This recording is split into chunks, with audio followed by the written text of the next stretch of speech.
ओम शांति। ओम शांति। ओम शांति सभी को।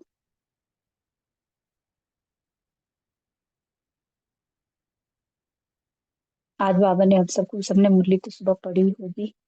और बाबा ने आज एक बहुत ही इम्पोर्टेंट बात हमको समझाई कि तुम्हारा जीवन बहुत अमूल्य है। तो अमूल्य जीवन को किस तरह से जीना है, उसको कैसे यूज करना है, उसके बारे में बाबा ने आज बताया। के लिए इम्पोर्टेंट पॉइंट्स आज जो समझ में आए मुरली में, वो ये है कि भाई भाई की दृष्टि रखनी है।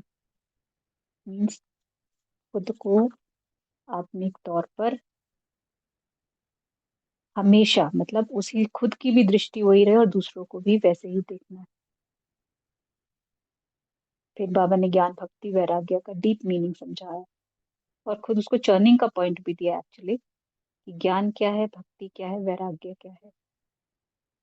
और सबसे बड़ी बात बाबा ने कहा, पवित्रता से होना क्या है, कि जब आत्मा पवित्र होती है तो शरीर भी पवित्र ही मिलेगा।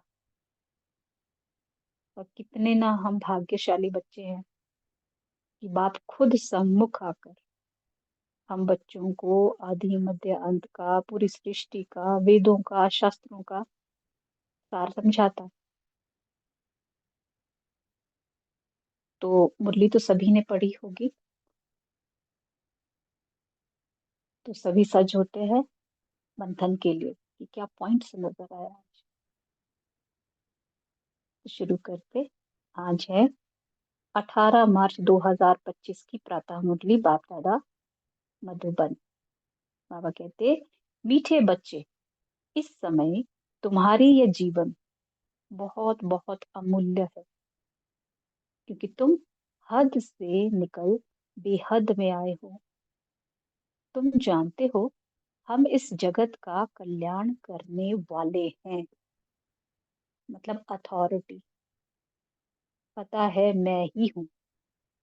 तो अब आज अगर मुरली सभी ने पढ़ ली हो या जिस किसी ने भी पढ़ी हो, तो क्या समझ में आया कि हम कौन कौन सी हदों से निकल कर बेहद में आए और कौन कौन सी बेहद में आए। कहते हैं ना, किसी एक जगह से निकल कर किसी दूसरी जगह पे आना।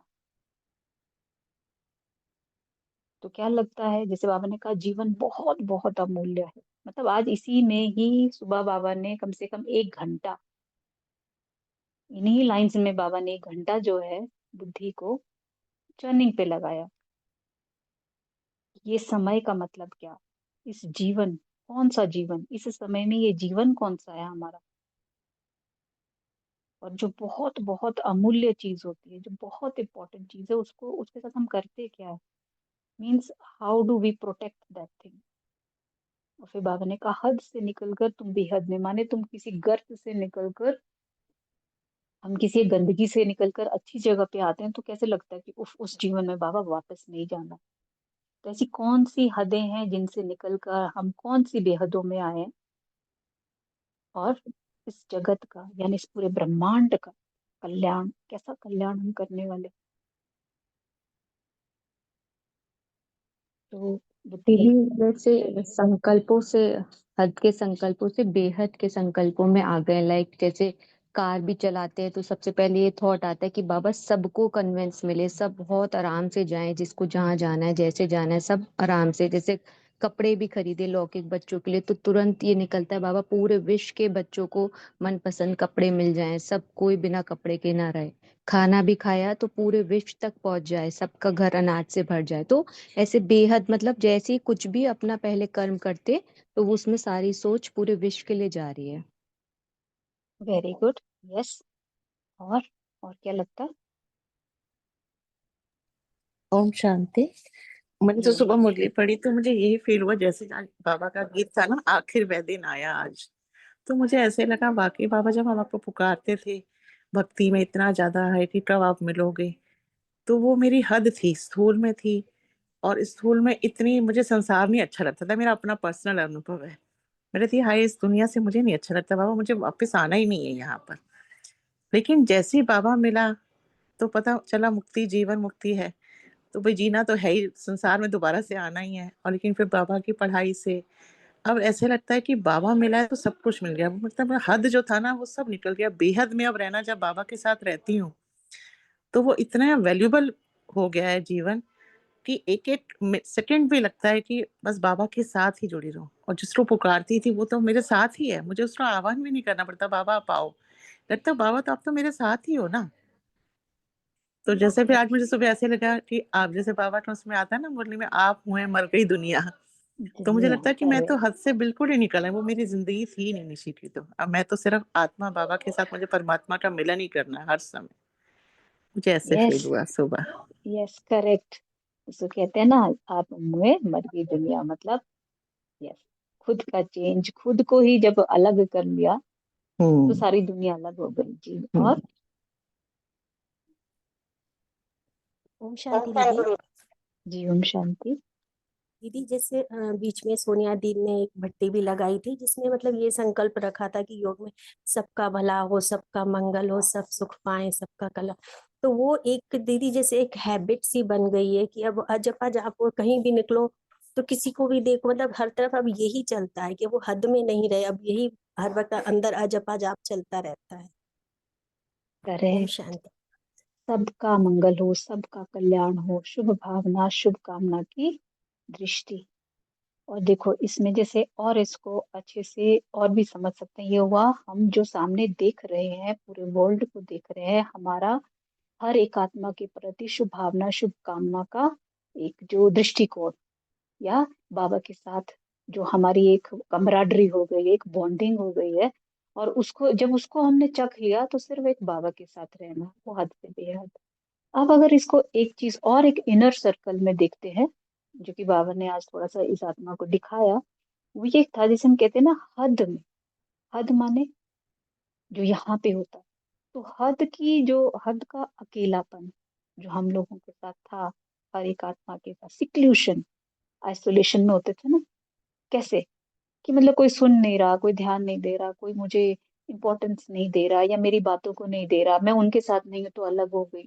तो हद की जो ये सिक्लूशन जो मैंने खुद के लिए क्रिएट भी कर ली थी, कि बाबा कहता है ये चीजें नहीं करनी है, बाबा कहता है जब मुंह में नहीं फंसना है, तो एक बार ना ऐसे वो थोड़ा हैवीनेस भी हो जाता है कि बाबा फिर करे क्या। तो जो ये हद की सिक्लूशन, हद के अकेलेपन से निकल के जो मैं आत्मा बेहद में आई ना, तो बेहद में क्या हुआ, वहां पे भी सिक्लूशन था, लेकिन उसको सिक्लूशन नहीं बोलते, उसको बोलते हैं सॉलिट्यूड, पीसफुल सॉलिट्यूड, मतलब शांति, इनर शांति। तो हद के उस अकेलेपन से मैं बेहद के उस पीसफुल सॉलिट्यूड तक पहुंच गई। जो बाबा कहता है ना, तुम हद से निकल कर बेहद में आए। तो कौन कौन सी हदें थी वो मुझ आत्मा की। फिर जो मेरा पोटेंशियल, हद का पोटेंशियल, यही कर सकती हूँ बाबा, इतना ही कर सकती हूँ, हो नहीं रहा है, मैं चेंजेस ला रही हूँ, फिर गिर जाती हूँ, फिर मैं अटक जाती हूँ। तो ये हुआ हद का पोटेंशियल।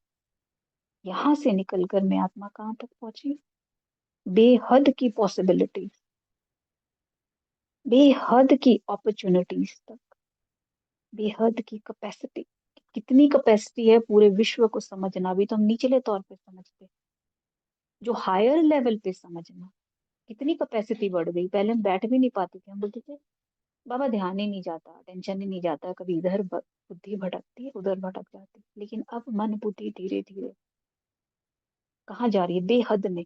और कितनी कैपेसिटी है कि अब हम रहते ही वही, कैपेसिटी मीन्स उसकी क्षमता। पहले बुद्धि की क्षमता नहीं थी चीजों को समझने की। फॉर एग्जाम्पल हम मुरली भी नहीं समझते थे अच्छे से। तो बाबा ने उस हद की पोटेंशियल, हद की उस छोड़ कम पोटेंशियल से बेहद के जो हमारी कैपेबिलिटीज कह लो, हमें खुद ही नहीं पता था कि मुझ आत्मा की कैपेबिलिटीज है कितनी। तो बाबा वहां तक हमें ले गया, और मैं आत्मा वहां तक गई भी हूँ प्रैक्टिस के साथ। तो ये हद से बेहद तक पहुंचना, फिर हद का शोरगुल। अगर इस तरह से बातें करोगे ना बाबा, कौन कौन सी, ये मेरे अपने जैसे एक्सपीरियंस है कि बाबा किस किस हद से मैं निकल के आई हूँ, जिसको हम हद बोलते हैं, और वो कभी समझ में भी नहीं आता। हद का शोरगुल माने अपनी आइडेंटिटी, अपना role, I me my self, कितना शोर था अंदर। वहां से निकलकर मैं आत्मा बेहद की स्टिलनेस तक पहुंची, जिसको बाबा कहता है स्वीट साइलेंस। और पहुंची कैसे? बिल्कुल शांति से हर एक चीज को जब आपने समर्पित भी कर दिया और हर चीज को आपने एक्सेप्ट कर लिया, उस बेहद की ट्रैंक्वालिटी तक, जिसको कामनेस बोलते हैं ना, शांति, कामनेस, एक शांति, स्वीट शांति, डीप शांति, डेड शांति। और इन सब का जो कॉम्बिनेशन है, that is known as a tranquility. इसमें कुछ भी नहीं है, लेकिन इतनी कामनेस है, इतनी स्टिलनेस है। ये सब हुआ कैसे? सोचिए, बाबा ने कहा कितना अमूल्य जीवन है ये हमारा। मतलब हम स्टेट ऑफ उस बैलेंस्ड बीइंग में आ गए। हमें ये वर्ल्ड भी दिखता है, ऐसा नहीं है, क्योंकि बाबा ने कहा ना, जगत का कल्याण करना, करना भी इसी जगत का है, इसी विश्व का कल्याण करना है, इसी ब्रह्मांड का कल्याण करना है। और जगत है क्या? जगत माने कॉन्स्टेंटली मूविंग, जो हमेशा मूव करता है, परिवर्तनशील है, बदलता है।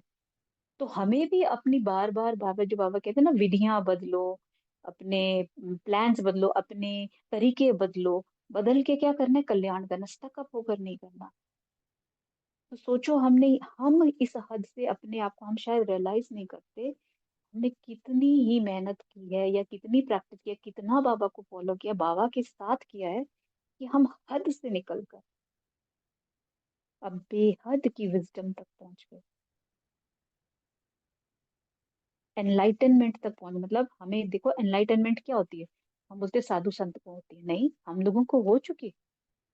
भले हमें उस वही वाली बात आ गई ना, अभी 100% फॉलो नहीं हो रहा, लेकिन हमारे अंदर वो प्रकाश जग चुका है, डीप इनसाइट आ चुकी है, और उस लेवल तक आ गई है कि अब हम फाइनली बाबा के महावाक्यों की इंटरप्रिटेशन करने लग गए। इंटरप्रिटेशन कैसे? ये मंथन ही तो इंटरप्रिटेशन करा रहा है, एक एक पॉइंट को। जैसे मैं खुद कह रही हूँ, मैं एक घंटा 1.5 घंटा तो इसी पे ही बैठी रही। बाबा तुम बोल क्या रहे हो, कहना क्या चाहते हो? सुनने में तो बड़ा इजी लगता है और अच्छा भी लग रहा है कि जीवन बहुत अमूल्य है, और तुम हद से निकलो, बेहद में पहुंचे हो, विश्व कल्याणकारी बन गए, और तुम्हें करना है। इतनी सी तो बात है ही नहीं ना बाबा।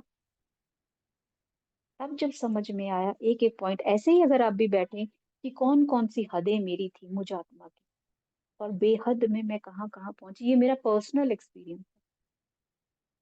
या तो इंट्यूशंस भी होने लगती हैं, फिर ऑब्जर्वेशन होती है, हर एक चीज को मैं ऑब्जर्व करती हूँ, देखती हूँ, समझती हूँ, फिर इंटरप्रेट करके हर एक उस आत्मा को, जैसे बाबा ने कहा ना, जगत का कल्याण करना, मतलब उनको उनके हिसाब से बाबा के महावाक्यों का इंटरप्रिटेशन भी। अब किसी की बुद्धि बहुत हाई है, जैसे बाबा कहता है कि नंबरवार पुरुषार्थ अनुसार, मतलब बुद्धि की ओपनिंग पे डिपेंड करता है, लेकिन उसको वो बात समझानी है। तो देखिए हम किस किस लेवल तक आ गए। तो ये है, बाबा तब कहता है कि जीवन इतना अमूल्य है, इस अमूल्य जीवन को तुम कैसे यूज कर रहे हो, कैसे इसको काम में ला रहे हो। क्योंकि जो अमूल्य चीज होती है, जो बहुत वैल्यूबल चीज है, उसको हम बहुत प्रोटेक्ट भी करते हैं, बचाते हैं, साथ तालों में रखते हैं, और उसको चेरिश भी करते हैं, मतलब यूज भी करते हैं बहुत अच्छे तरीके से। जैसे फॉर एग्जाम्पल बाबा कहता, समय जो है वो बहुत वैल्यूबल है, तो समय का सदुपयोग हम कैसे करते? या तो हम उसमें दो तरह से सदुपयोग करेंगे, तो उसको हम पर्सनल ग्रोथ के लिए, अपनी इमोशनल ग्रोथ के लिए करते हैं, या फिर कह लो रिलेशंस को स्ट्रॉन्ग करने के लिए करते हैं। और अब हम अपनी आध्यात्मिक ग्रोथ को, कि हमेशा बाबा के साथ रहो, बाबा को लेके चलो, मुरली का पॉइंट पकड़ लो, कोई चर्निंग कर लो, ये हुआ समय का सदुपयोग। ऐसे ही ज्ञान का सदुपयोग, कि जो कुछ हम बाबा से लेते हैं, जो पॉइंट, जैसे हम अभी क्लासेस में, अभी क्या चल रहा है, मंथन चल रहा है ना, कोई पॉइंट समझ में आया, चलो सबका फायदा हो, तो सबको, उसको समय भी यूज हो रहा है, और हमारी नॉलेज भी, उसका भी सदुपयोग हो रहा है। रिलेशनशिप, बाबा ने कहा तुम बेहद के भाई बहन, आज ही बाबा ने कहा भाई भाई की दृष्टि रखो, तो क्यों एक दूसरे के साथ हमें हर चीज को भी अच्छे से यूटिलाइज करना है, एक दूसरे के साथ बांटना है, समय बांटना है, नॉलेज बांटना है। रिलेशनशिप को भी जीना है, उसमें टाइम इन्वेस्ट करना है। जो हम अभी 1 घंटे का टाइम इन्वेस्ट करें, टाइम इन्वेस्ट ही तो है रिलेशनशिप में। बाबा के साथ रिलेशनशिप, इस इतने खूबसूरत बाबा ने जो परिवार दिया उसके साथ टाइम इन्वेस्ट करना, एक दूसरे की केयर करना, समझाना एक दूसरे को कि देखो मुझे ये समझ में आया तो आप भी करके देखो। ये तो हुआ जो सामने बाबा ने चीजें दिखाई, मीन्स एक फॉर एग्जाम्पल टाइम नॉलेज दे रहे। तो जीवन को कैसे हमने करना, व्हाट डू यू थिंक कि हमारा जीवन जो इतना अमूल्य इस समय किस किस गर्त से निकल कर आए, तो हमें इसको कैसे यूज करना है? क्या हम लोगों ने अपने लिए आज कुछ सोचा इस बारे में, या मैं कैसे इस अमूल्य जीवन को वेस्ट कर रही हूँ? कि एक एक मिनट, एक एक सेकंड, एक एक क्षण मेरा इतना अमूल्य है, क्योंकि बाबा कह रहा है अंत के अंत का समय है और तुम ही इस जगत का कल्याण करने वाले हो। किसी की बुद्धि चली?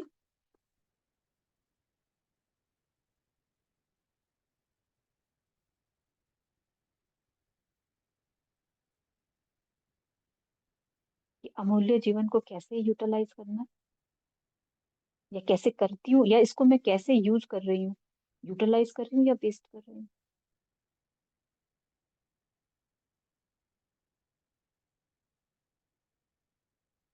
एक्चुअल में टर्निंग का पॉइंट ऐसे अपने आप से बातें करके ही समझना है कि बाबा बोल रहा है तो मेरे लिए बोल रहा है, तो मुझे इसमें से अपने लिए क्या समझ में आया,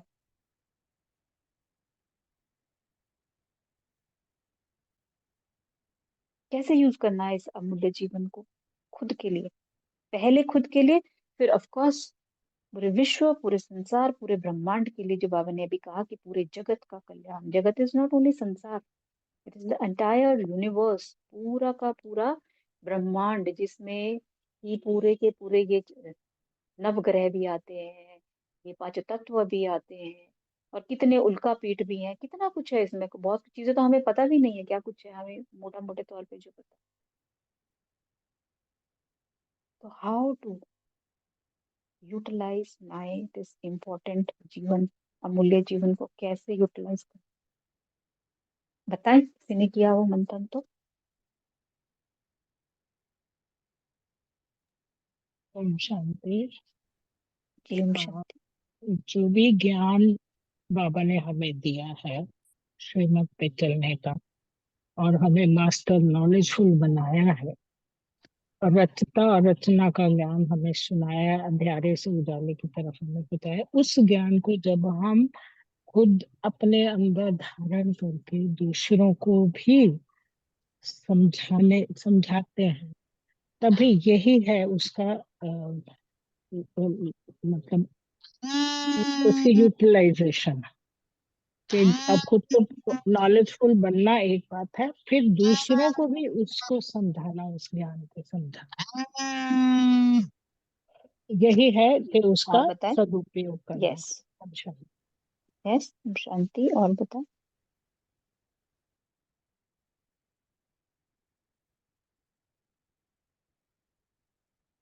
खुद पे भी लागू करना और दूसरों पे भी पॉजिटिव इम्पैक्ट बनाना। यस। और क्या लगता है मेरा जो ये शांति अमूल्य जीवन है?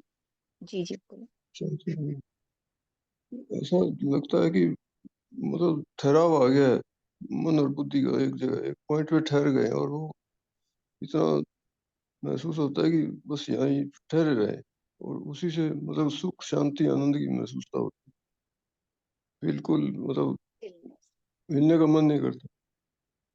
करेक्ट, जिसको बाबा कहता है पीसफुल स्टिलनेस, मतलब शांति पूर्वक जो होती है ना, हमारी शांति में जो हमारा ठहराव आ गया। Yes good. और ये पॉइंट से ऑटोमेटिकली मतलब हमें कुछ करने की जरूरत नहीं है, सब ऑटोमेटिकली अपने हो आप जाता पूरा। करेक्ट, बस उसको कैच करना है, समझना है। है। जी समझ से टिकेगा ये, अदरवाइज टिके नहीं सकता। जी। और बताएं, और किसी को कुछ लगा?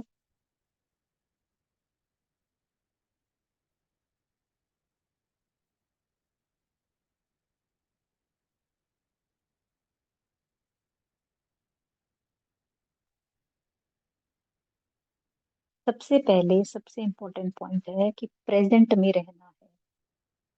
ये जीवन बहुत अमूल्य है, तो हमें प्रेजेंट में जीना है।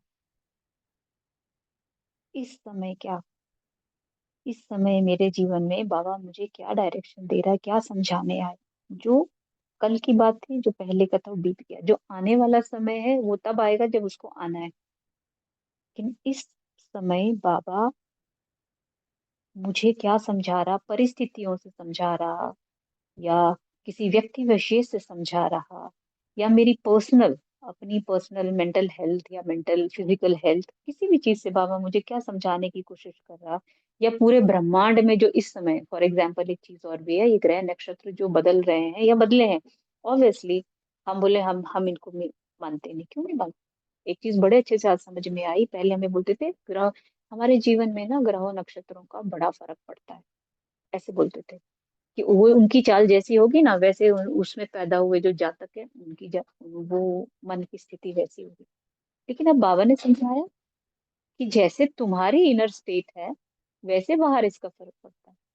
तो जैसे इस that means everything in universe is connected with each other, एक दूसरे से जुड़े हुए। तो अगर अंदर की उथल पुथल होगी तो बाहर होगा, माने ब्रह्मांड में भी होगा, और ब्रह्मांड में कुछ हो रहा है तो अंदर भी होगा। तो ये सारी चीजें तब समझ में आएगी जब मैं प्रेजेंट में रहूंगी और हर एक घटना को होते हुए देख रही हूँ, घटित होते हुए देख रही हूँ और अंडरस्टैंडिंग कर रही हूँ, मतलब उसको समझने की पूरी, बिकॉज प्रेजेंट मोमेंट में रहूंगी तभी समझ में आएगा, वरना समझ में भी नहीं आएगा। तो ऐसे अगर अपने से हम क्वेश्चंस करेंगे, बातें करेंगे, तो बाबा हर चीज का एक आंसर देगा।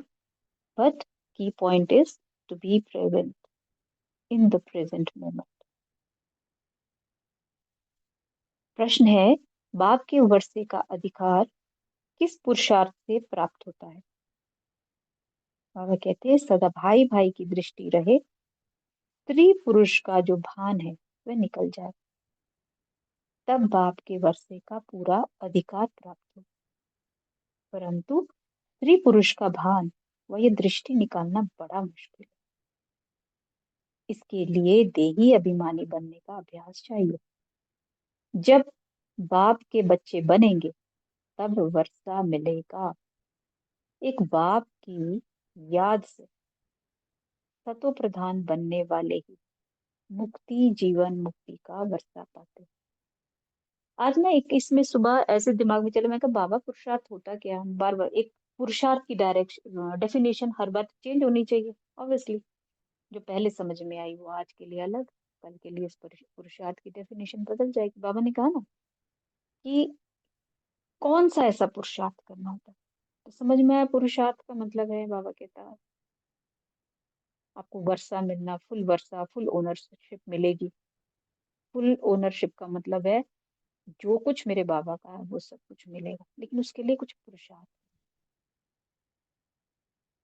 तो समझ में आया पुरुषार्थ हम जीवन में किन किन चीजों के लिए कहते हैं। जैसे बाबा ने 4 सब्जेक्ट भी दिए हैं कि चारों सब्जेक्ट में जब हम निपुण होंगे, माहिर होंगे, और सेम सेम हमारे उसमें मार्क्स होंगे, तब हम बाप समान वाली स्टेज पर जाएंगे। तो आज लगा सही बात है बाबा, पहली आपने डायरेक्शन कहते हैं ना धर्म के प्रति, जो हमारे शास्त्रों में गायन है कि पुरुषार्थ का मीनिंग क्या है, धर्म के प्रति क्या है। पहला धर्म प्रति, अर्थ प्रति, काम प्रति, मोक्ष प्रति। इन चारों को जब किया जाता था, जो हमारे साधु संत की करते थे, तब बोलते थे कि वो ना फाइनली उस निर्वाण धाम वाली स्टेज में चले गए, निर्वाणा को प्राप्त कर गए, मोक्ष को प्राप्त कर गए। बाबा ने आज इसी में वो एक डायरेक्शन एकदम दे दी कि धर्म के प्रति पहला धर्म, अर्थ, काम, मोक्ष। तो हम आत्मा, मुझ आत्मा का धर्म क्या है? भाई भाई की दृष्टि रखना, हर एक को आत्मिक दृष्टि से देखना, ये मेरा पुरुषार्थ है। यही करना है। पुरुष मतलब करना क्या है? आत्मिक दृष्टि। फिर मैंने कहा बाबा अच्छा अर्थ प्रति, वो अर्थ के प्रति मतलब उनके लिए अर्थ मीन्स मटेरियलिस्टिक प्रॉपर्टी होती है, धन दौलत होता है, मतलब बेसिकली जैसे अपना करियर बनाओ, कंफर्टेबल लाइफ जियो, कारोबार करो। अर्थ के प्रति काम करना पुरुषार्थ, मतलब उसको माना जाता था कि वो एक बेस्ट पुरुष होगा, पुरुष। तो फिर समझ में आया कि मुझे क्या करना, मुझे वो समभाव वाली दृष्टि जब रखूंगी तो क्या होगा, किसी के माइनस प्लस को नहीं देखूंगी, किसी की नेगेटिविटी को नहीं देखूंगी, तो उनसे, उनका जो कर्म है, सही गलत को नहीं देख रही हूँ, तो जो मुझे दुआएं मिल रही, हर एक आत्मा से दुआ मिल रही है, वो मेरी धन दौलत हुआ। फिर बोला बाबा इच्छाएं, तो बाबा ने कहा इच्छाएं जो होती है वो तो इच्छाओं को पूर्ण करने के लिए हर तरह का काम करते हैं, इमोशनल फुलफिलमेंट के लिए करते हैं। तो मैंने कहा बाबा हमें क्या करना है? तो बाबा ने कहा इच्छा मात्रम अविद्या, कि इच्छा तो आपकी होनी ही नहीं है। तो बाबा कहते शुद्ध इच्छा, कि बाबा का की प्रत्यक्षता पूरे विश्व में हो, बाबा का झंडा पूरा विश्व में लहराए, कि बाबा हर एक आत्मा जो है वो तुम तक पहुंचे, वो तुम्हारे गोया रहस्यों को जाने, तुम्हारे सत्य को जाने। और फाइनल स्टेज तो फिर मोक्ष वाली है ही, जिसके लिए बाबा ने अभी बोली वो तब कब होगा, जब तुम बच्चे बनेंगे, बिल्कुल अबोध बालक, जिसको किसी चीज की नॉलेज ही नहीं है, तब वो मुक्ति, जीवन मुक्ति, उनका कहना मोक्ष होता है। हमारे लिए क्या है? मुक्ति, जीवन मुक्ति का रास्ता। माने पहले अपनी हर एक हद से मुक्त होकर बेहद तक पहुंचना, यही है मुक्ति और जीवन मुक्ति का रास्ता। तो गीत है आखिर वो दिन आया आज, ओम शांति। बच्चे जानते हैं ओम माना अहम आत्मा और मम शरीर, मैं आत्मा और ये मेरा शरीर। अभी तुम इस ड्रामा को, सृष्टि को और इस सृष्टि के चक्र को, के जानने वाले बाप को जान गए हो, क्योंकि चक्र को जानने वाले को रचता ही कहेंगे। रचता और रचना को और कोई भी नहीं जानता। भल पढ़े लिखे बड़े बड़े विद्वान पंडित आदि है, उन्हें अपना घमंड तो रहता है ना, परंतु उनको ये पता नहीं, कहते भी हैं ज्ञान भक्ति वैराग्य। अब ये तीन चीजें हो जाती हैं, इनका भी अर्थ नहीं समझ। सन्यासियों को वैराग्य आता है घर से, उनको भी ऊंच और नीच कुल की ईर्ष्या रहती है। अब बाबा ने यहाँ बोला कि सन्यासियों को वैराग्य आता है घर से, तो हम बच्चों को, हम बच्चों के लिए ज्ञान भक्ति वैराग्य का मतलब क्या? क्या ज्ञान है, क्या भक्ति और क्या वैराग्य है मुझ आत्मा के लिए? इन्हें मंथन किया हो तो प्लीज जरूर बताएं। ये मंथन क्लास है, मुरली क्लास नहीं है। ऐसे भी तो हो सकता है, हमने भक्ति तो पहले की थी, फिर हमें ज्ञान मिला, अब हम वैराग्य की ओर ही तो है ना, एक के साथ जुड़ेंगे, जी ऐसे हो बिल्कुल सकता सही है, है। अच्छा। यही है। लेकिन ये अच्छा। पुराना हो गया ना, ये हाँ जी, पुराना हो नया गया तो कुछ। बाबा कितनी बार बता चुका है, तो बाबा बहुत बार तो बोल गया। आइडेंटिटीलेस, स्पीचलेस। ये भी बाबा बता चुका। अच्छा। जो शब्द हम अभी यूज कर रहे हैं सब तो हो चुके क्लासेस में। अच्छा तो अच्छा आज अच्छा। मंथन, आज के मंथन में क्या निकला? व्हाट इज ज्ञान, व्हाट इज भक्ति, व्हाट इज वैराग्य, मतलब हम, मेरे लिए क्या मतलब है? जो हम बोल रहे हैं बिल्कुल सही बोल रहे हैं, क्योंकि हम कर चुके हैं ना, लेकिन ये आंसर्स निकल चुके आज, क्योंकि अच्छा। देखिए उस दिन ई आपने सूक्ष्म एक में बार, अगर, उस दिन मुरली सुनाई थी ना, चेतनात्मा, जी उस दिन आपने जी वो ब्रह्मा सो विष्णु वाला बताया था ना, कि जी, उसका नया विष्णु मंथन सो ब्रह्मा, निकालो। हाँ हाँ जी, उसका थोड़ा सा क्लियर करना, मेरे को तो इतना नहीं आया, लिखा तो था मैंने, जी। बाद में उसके करना लिए हम मुरली, किसी और आफ्टर दिन मुरली। क्लास में या मुरली चलो के ठीक बाद, है। हाँ यस, जी, आफ्टर, ओके मुरली के ओके, बाद। कोई बात लेकिन अभी ये बताएं, जी ओम शांति। मुझे ये लगता है कि इसमें बाबा ने आज की मुरली नहीं है कि अनुभव मूर्त, हमने बातें तो बहुत कर ली, समझ भी ली, मंथन भी कर लिया, अब हमें इसको अपने अनुभव में उतार, अनुभव जी, मूर्त बन। ये तो भी बाबा जो बहुत भी बार बोल हमें चुका है। मिला है उस ज्ञान, अनुभव आज की मुरली में भी है यही, तो इसको अपने पास रखना है, ज्ञान जैसे आगे जाके। बिल्कुल सही है, ये बाबा कह रहा है, हाँ जी, लेकिन खुद के लिए बताएं। जी ओम शांति, बोलिए। मुझे ना शुरू से ये बाबा का सीक्वेंस समझ नहीं आता, ज्ञान भक्ति वैराग्य। ये अभी तक क्लियर नहीं है, बट आज जो मंथन चला तो ये पता चला कि मुझे ज्ञान मिला कि सब आत्मा मेरे भाई भाई हैं, है ना। ठीक हम्म। है। तो भक्ति थी कि ये मेरा बेटा, मेरा युगल, मेरा मेरा मेरा मेरा ही चलता रहता था। तो मैं हर वक्त जैसे जापा ही करती थी अब इसके लिए ये बनाऊंगी, इसके लिए ये करूं, लगाव, है ना, हर वक्त जी। उन्हीं सब के लिए कंसर्न। पर जब ज्ञान मिला तो ये मेरे बाप के बच्चे हैं, सब आत्मा, हम भाई भाई हैं। तो कंसर्न चेंज हो गया। तो वो वैराग आ गया उन रिश्तों से, जो देह से बने हुए थे ना रिश्ते, उन रिश्तों से वैराग आया।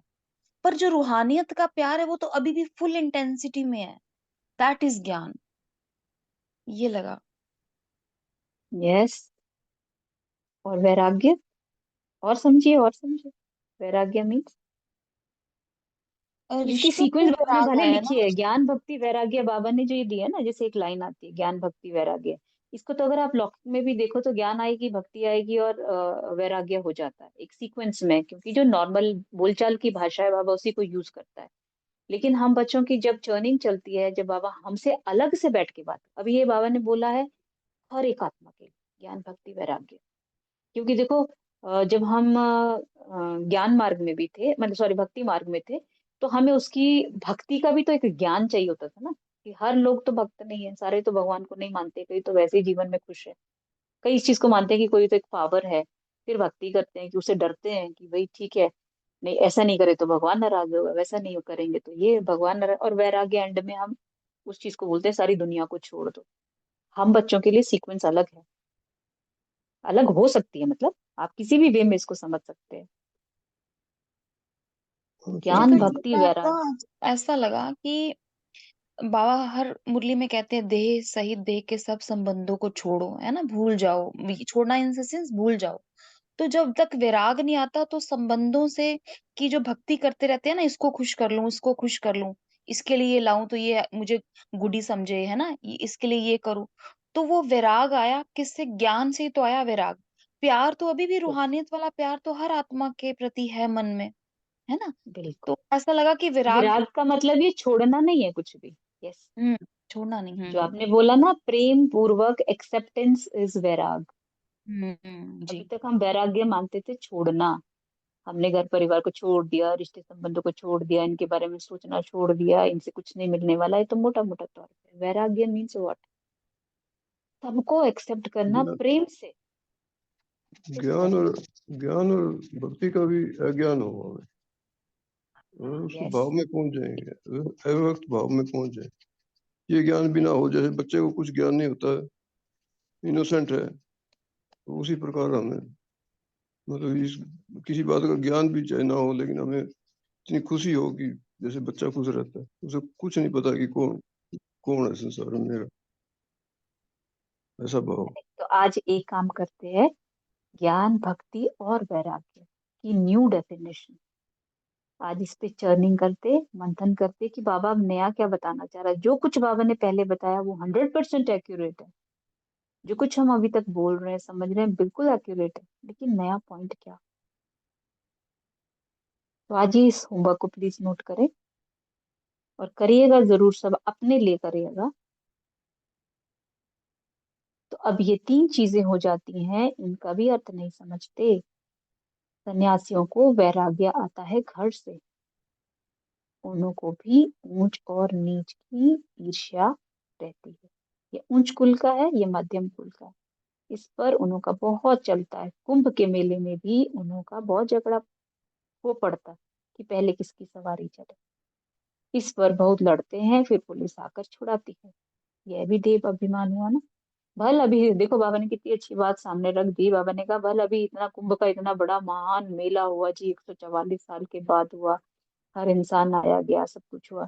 तो बाबा ने कह दिया उसमें भी क्या होता है कि पहले इसकी सवारी, पहले ये वाला जाएंगे, पहले है ही ना उनमें भी अखाड़ा वो अखाड़ा फलाना अखाड़ा, कुछ कुछ सुनते गए हम। तो सोचो पहले हम जा कहाँ रहे हैं कि अपने पाप धोने के लिए, चाहे उनके हिसाब से, हालांकि पानी में कुछ पाप नहीं धुलते, पर जा रहे हैं उस हिसाब से। लेकिन मन में सोच लेके क्या चल रहा है। तो दूसरी तरफ से भक्ति मार्ग नहीं कहते, भगवान तो भाव का भूखा है, उसको इन सारी चीजों से थोड़ी मतलब है, खाना वो नहीं खाता, धूप वो नहीं लेता, ये नहीं, वो तो भाव का। दोनों कितनी कॉन्ट्राडिक्टरी चीजें हैं। तो भाव किस भाव से वो लोग करते हैं वहां पे।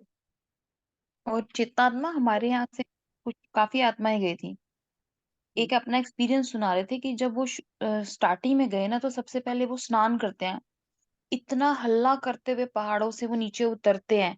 वो नहीं देखते उनके पैरों में कोई आ रहा है, मतलब जीवित मनुष्य के ऊपर से ही वो ऐसे लांग लांग के, जो सोए हुए थे रास्ते में कि हम पहले स्नान कर लेंगे, तो उसके ऊपर से लांग के वो गए, इतना भगदड़ मची तब। तो तब भी सोचा कि ये करेक्ट। अब क्या इस, हुई। हम्म। हाँ, तो इस चीज को अगर समझो ना, तो बाबा कहता है जाते हैं वहां पे, पूजा पाठ करने जा रहे, पाप धोने, ये बोला 184 सालों बाद आया है तो सारे पाप धो लो जन्म जन्मांतर के। और जैसे अभी आपने बोला, आपने एग्जाम्पल दिया किसी का, तो पाप धोने से पहले ही पाप करके जा रहे हैं, मतलब वो चीज ही नहीं है, अहिंसा वाली बात ही नहीं है, स्टार्टिंग ही हिंसा से हो रही है। ये चीजें सोचने की समझने की है। तो बाबा ने भी यहाँ पे कहा ना कि होती उनको सब कुछ है, कहते हैं कि हमें वैराग्य आ गया, घर छोड़ दिया, परिवार छोड़ दिया, लेकिन ईर्ष्या बहुत है। ओम शांति ईर्ष्या के दीदी। साथ साथ, हाँ जी। ओम और शांति। दूसरी बात ये है कि देखो उनके अंदर फिर मैंपन कितना है। वो कहता है पहले मैंने स्नान करना है, दूसरे को करने ही नहीं देते, तो वो देह भान क्यों हम्म। छोड़ा फिर उन्होंने। तो ये चीज तो बस मैंने नहीं है भी ना। बहुत पहले एक मेला था कुंभ का, आज से मतलब 10-12 साल पहले की बात है, मैं भी गई थी। तो वहां ये चीज देख के ना, तब मैं बाबा के ज्ञान में नहीं आई थी, लेकिन मेरे को इतना तब भी ऐसे हुआ था ना कि मैं अभी वापस चली जाऊं। रियली मैं बता रही हूँ अपना एक्सपीरियंस सेल्फ का। तो मतलब उन लोगों देखो, में अगर इतना देह भान है, तो हम तो फिर क्या चीज थे, मतलब तब तो और बिल्कुल। एक अब तो चीज, समझ आ गई डेफिनेशन, चलो जो भी है। तो एक दीदी चीज उनके और अंदर क्लियर हुई। इतना अहम है, इतना अहम है, इतना गुस्सा, इतना क्रोध है उनके अंदर कि मेरे को देख के ना, मैं अब बता नहीं सकती आपको। जब वो सीन मेरे को अभी भी याद आ जाता है कभी तो। कोशिश करें हम सब क्रिटिक ना बने, बिकॉज वो भी बाबा कहते हैं ड्रामा में नून है, तो हाँ हम जी, वो तो दीदी ठीक है, पॉसिबल पर वो नहीं बात है। देख के आप आंखों से बस ना। उस प्रोसेस में रहें जिसमें हम्म। अभी बाबा हमें डाल रहे हैं। तो ये सारी बातें फिर क्रिटिक का होता है, देखिए इसमें एकदम ना नेगेटिव एनर्जी निकलने लगती है, and we are not suppose to do that ना। और ठीक है। इसमें सिर्फ समझना है कि बाबा समझा सही क्या बात रहा है। है, कि जो कुछ भी बाहर होता है, जैसे बाबा वो क्या, सब बाहर छोड़ का दो, मतलब भूल जाना है सब कुछ। अपने अंदर से बाहर, अपने अंदर से लेकर बाहर, उसमें ये सब चलता ही है। बाबा ने ऊपर ही तो कह दिया कि इसमें कितना उनके अंदर ईर्ष्या रहती है। बाबा ने यही कहा, अंदर झांको, बाहर कुछ भी नहीं है। अगर उसको बहुत बड़े लेवल पर देखो, तो बाबा ने तो यहाँ तक कहा है कि अब तो जो है आपका मधुबन भी आपके अंदर ही है, बाहर वहां तक भी नहीं जाना। तो कितनी बड़ी बात बाबा ने बोली है। ये सिर्फ इसी को समझाने के लिए बाबा ने कहा है कि हाँ, और दुनिया दूसरा में ये जितने भी भी तो बोला मनुष्य ना कि मात्र है। थामी हुई है धरती, इन्होंने भी तो, साधु सन्यासियों ने भी, ये भी तो हम्म। बात आ जाती है, ये भी तो तो, पॉजिटिव आ जाते हैं फिर हमारे में। तो तभी बाबा कहता है, दुनिया में मनुष्य मात्र जो है वो सब देह अभिमानी है। तुमको तो अब देही अभिमानी बनना है। बाप कहते, देह अभिमान छोड़ो, अपने को आत्मा समझो। आत्मा ही पतित बनी है, उसी में ही खाद पड़ी है। आत्मा ही सतो प्रधान और आत्मा ही तमो प्रधान बनती है। सब कुछ आत्मा में है, शरीर में बाहर कुछ भी नहीं है। हमारा शरीर, हम कहते हैं ना, हमारा शरीर आत्मा के ही डायरेक्शन पे चलता है।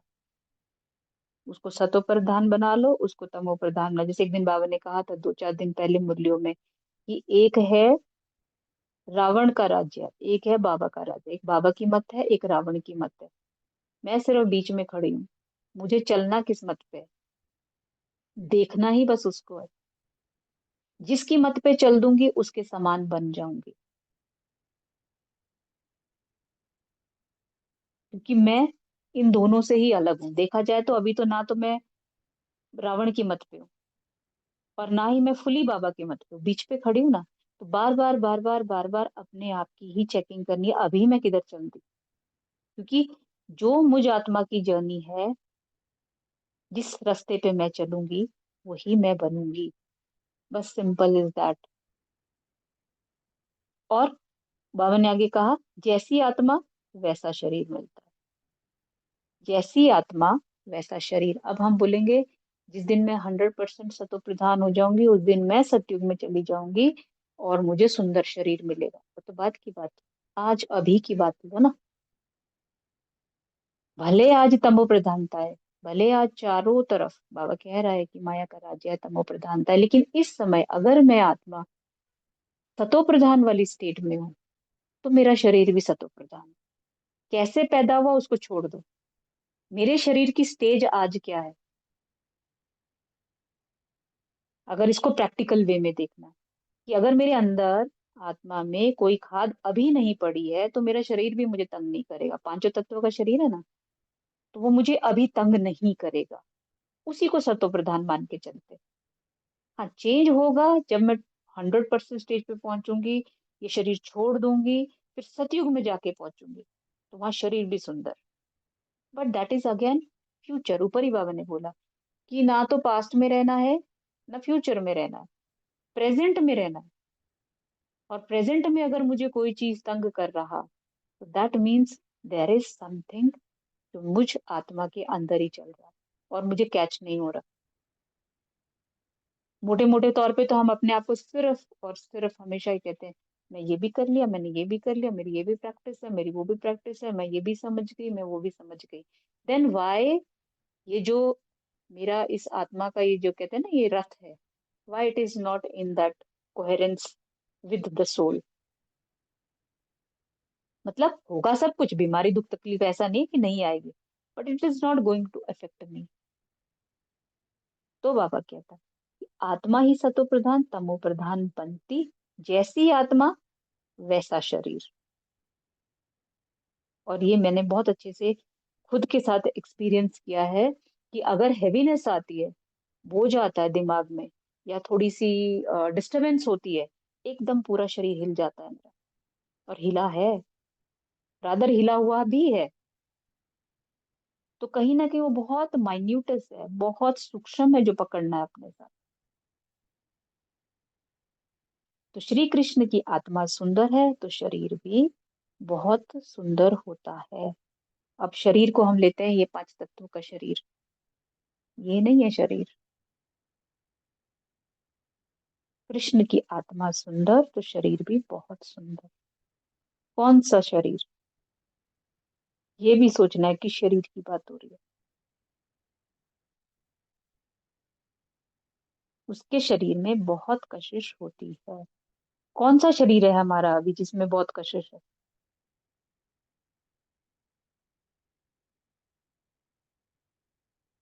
ये संकल्पों का शरीर है, हम्म, वही तो वाइब्रेशन का कशिश शरीर होती है। है। हम्म। वाइब्रेशंस, जब मेरे अंदर सुविचार चल रहे हो, जब मेरे अंदर पॉजिटिविटी चल रही है, तो जो मेरी वाइब्रेशंस है, जो मेरा ऑरा है, बेसिकली इसको ऑरा कहते हैं, मेरा जो ऑरा दूसरे को टच करता है, आपको पता भी नहीं होता। कई लोग जैसे हम किसी को देख के एकदम होता है कि नहीं यहाँ नहीं रहना, किसी के साथ हम उसको जानते भी नहीं है तो भी एक अच्छी सी फीलिंग, दैट इज योर शरीर, ऑरा बेसिकली। तो पवित्र आत्मा की कशिश ही कशिश करती है पवित्र आत्मा। और यहाँ पे ना पवित्र आत्मा की भी बहुत गूढ़ डेफिनेशन है। ये प्लीज अपने साथ सभी इसकी चर्निंग जरूर करें कि what is the meaning of पवित्र आत्मा। पहले बाबा कहता था अपने को आत्मा समझो, आज भी बोला आत्मिक तौर पे। पवित्र आत्मा मीन्स व्हाट? क्योंकि आत्मा तो होती ही पवित्र है। जैसे बाबा कहता है कि अपने आप को आत्मा समझो, तो पवित्रता की ओर ध्यान जाता है, बाबा की तरफ ध्यान जाता है, पॉजिटिविटी की तरफ ध्यान जाता है। बट पवित्र आत्मा की कशिश करती है तो पवित्र आत्मा है क्या, मुझे क्या समझ में आया, ये अपने से पूछिए और लिखिए इससे। जो हम लिखते हैं ना, ऐसे राइटिंग लिखते हैं, उसमें लिखिए इसको, what is the meaning of पवित्र आत्मा। लक्ष्मी नारायण की इतनी महिमा नहीं जैसे श्री कृष्ण की, क्योंकि श्री कृष्ण तो पवित्र छोटा बच्चा है। अब कहते हैं क्योंकि श्री कृष्ण तो पवित्र छोटा बच्चा है। और दूसरी तरफ से हम कहते हैं आत्मा ही संस्कार लेके जाती है। तो जो आत्मा संस्कार लेके गई, इस जन्म के संस्कार लेके गई, अगले जन्म में वो बनता है। यहाँ कहते हैं छोटा बच्चा और महात्मा एक समान।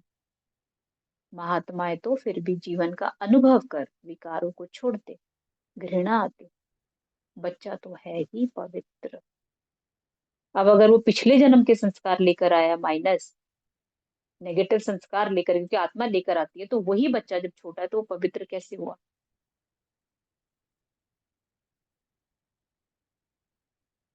है जैसे बाबा ने कहा ना कि इन दोनों में इंपॉर्टेंट क्या है? महात्माएं तो जीवन भर अनुभव कर फिर विकारों को छोड़ती है, घृणा आती है। और बच्चा तो है ही पवित्र, ये हम मान के चलते हैं, मान्यता है छोटा बच्चा बहुत प्योर है। तो क्या हम उसके शरीर को देख के छोटा बच्चा बोल रहे हैं और उसको प्योर मान रहे हैं? क्योंकि आत्मा तो सेम ही है। पिछले जन्म का अगर मान लीजिए माइनस संस्कार लेकर आई है, फिर वो प्योर कैसे हुआ? क्वेश्चन आया दिमाग में? दीदी मुझे तो यहाँ पे ऐसा लगा कि जो बाबा का बच्चा है ना, जब मैं आत्मा बाबा का बच्चा बन जाती हूँ तो मैं प्योर, अभी मेरी प्योरिटी की जर्नी चल रही है ना। जैसे कल निमित्त आत्मा के थ्रू बाबा ने समझाया, वो बहुत पॉइंट बुद्धि में लगा कि पवित्रता का संस्कार अभी बन रहा है ना, ऑन द वे है। तो मैं जब जब पवित्रता अपनाती हूँ संकल्पों में, वाणी में, तो वो जो अनुभव आते हैं, वो अनुभवों से फिर मेरे अंदर वो संस्कार प्रज्वलित होता है ना। तो यहाँ पे मुझे तो आप मुझे क्लियर करिएगा, मुझे ऐसा लगा यहाँ जब मैं आत्मा बाबा का बच्चा बनती हूँ तो मैं मेरी पवित्रता की बात बाबा यहाँ कर रहे हैं। बिल्कुल सही है। जब बाबा का बच्चा बनते हैं, बाबा की डायरेक्शन पे चलते हैं, तो हमारी पवित्रता की सीढ़ी चलनी शुरू हो जाती। तो इसका मतलब क्या हुआ कि जो महान आत्माएं हुई ना, जो अनुभव करके, हम तो वही महान आत्मा अनुभव करके पूरी दुनिया को हमने अनुभव ही तो किया है, अपने आसपास की नेगेटिविटी को, कलयुग को अनुभव करके फिर विकारों को छोड़ते हैं जब हम, तब हम वो बच्चा बनते हैं, तब हम पवित्र बनते हैं। नॉट दैट कि जो हमने एक डेफिनेशन बना रखी, छोटा बच्चा ना, अरे ये तो भगवान समान है, वो यहाँ की वो दुनियावी की एक लाइन है। नहीं, जब हम आत्माएं सब कुछ अनुभव करते हैं, इस जीवन को हमने अनुभव किया ही तो है, सभी ने किया है। अब समझ में आया, जब हम छोटे बच्चे, मीन्स छोटा बच्चा क्या होता है, डायरेक्शंस पे चलता है। जब हम बाबा के बोलते हैं ना, जी हजूर जी, जी बाबा करते हुए चलते हैं, बुद्धि नहीं लगाते, तब हम बच्चे बनते हैं, तब पवित्र बनते हैं। तो उनको ऊंच महात्मा समझते हैं। तो बाप ने समझाया, यह निवृत्ति मार्ग वाले सन्यासी भी कुछ थामते हैं। जैसे मकान आधा पुराना होता है तो फिर मरम्मत की जाती, सन्यासी भी मरम्मत करते। पवित्र होने से भारत थमा रहता। भारत जैसा पवित्र और धनवान खंड और कोई हो नहीं सकता।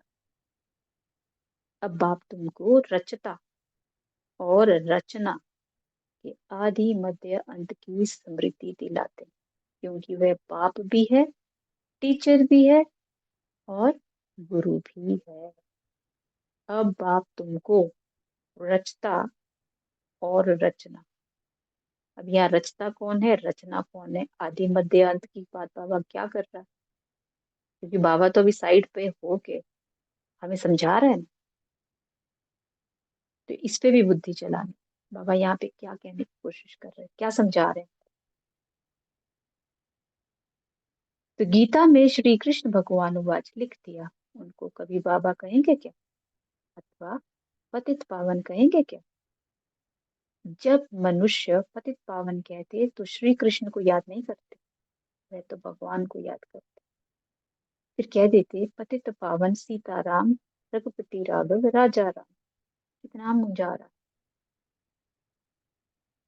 मतलब कितने कंफ्यूज्ड है।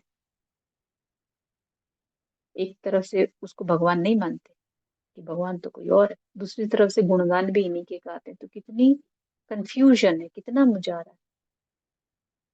तो बाप कहते हैं, मैं तुम बच्चों को आकर यथार्थ रीति सभी वेदों शास्त्रों आदि का सार बताता। पहली पहली मुख्य बात समझाते हैं कि तुम अपने को आत्मा समझो और बाप को याद करो तो तुम पावन बनेगे। पहली और आखिरी पढ़ाई हर बार बाबा हमें बीच बीच में बता ही देता है, रोज ही बता देता है, बस अपने को आत्मा समझो, इस चीज से नहीं डगमगाना और याद सिर्फ मुझे करना है। जैसे बाप इस समय पूरी दुनिया में क्या कुछ हो रहा है इसको नहीं देख रहा, सिर्फ कंस्ट्रक्शन पर उसका ध्यान है, बनाने की तरफ उसका ध्यान है, डिस्ट्रक्शन पे बाबा का ध्यान बिल्कुल भी नहीं। डिस्ट्रक्शन होनी है, कैसे होनी है, अपने हिसाब से होनी है। उन्होंने कह दिया कि आपस में ही लड़ मरेंगे या पूरी प्रकृति जो है इसको डिस्ट्रॉय करेगी, या माने किसी भी वे से, वो बाबा का काम नहीं है। बाबा सिर्फ कंस्ट्रक्शन पे ध्यान दे रहा, तो हमें भी सिर्फ कंस्ट्रक्शन पे ध्यान देना है, स्वयं की कंस्ट्रक्शन। पहले खुद को बनाना, खुद को लायक बनाना, फिर दूसरों को बाबा के महावाक्यों की इंटरप्रिटेशन समझकर उनको भी लायक बना। बस यही मेरा काम है। बाबा कहते तुम हो भाई भाई से ब्रह्मा की संतान, ब्रह्मा कुमार कुमारी, तो भाई बहन हो गए, ये बुद्धि में याद रहे। असल में आत्माएं भाई भाई, फिर यहाँ शरीर में आने से भाई बहन हो जाते हैं। इतना भी बुद्धि नहीं है समझने की। वह हम आत्माओं का फादर है तो हम ब्रदर्स ठहरे ना। फिर सर्वव्यापी कैसे कहते हैं? वर्षा तो बच्चों को ही मिले, फादर को नहीं मिलता। तो बाप से बच्चे को वर्षा मिलता है। ब्रह्मा भी शिव बाबा का बच्चा है ना, इनको भी वर्षा उनसे मिलता है। तुम हो तो तुम हो जाते हो पौत्र पौत्री, तुमको भी हक है। तो आत्मा के रूप में सब बच्चे हो, फिर शरीर में आते हो तो भाई बहन कहते हैं। और कोई नाता नहीं, अंडरलाइन, बिल्कुल अंडरलाइन। बाबा ने कहा और कोई नाता है ही नहीं, आत्मा का आत्मा से नाता है। म्यूट करिए किसी का, म्यूट, किसी का म्यूट खुला है प्लीज।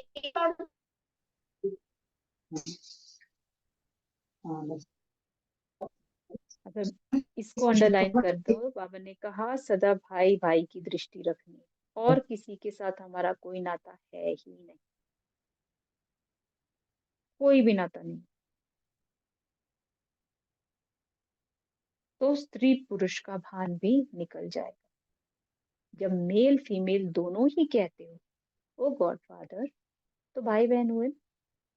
भाई बहन तब होते हैं जब बाप संगम पर आकर रचना रचते, परंतु स्त्री पुरुष की दृष्टि बड़ा मुश्किल निकलती है।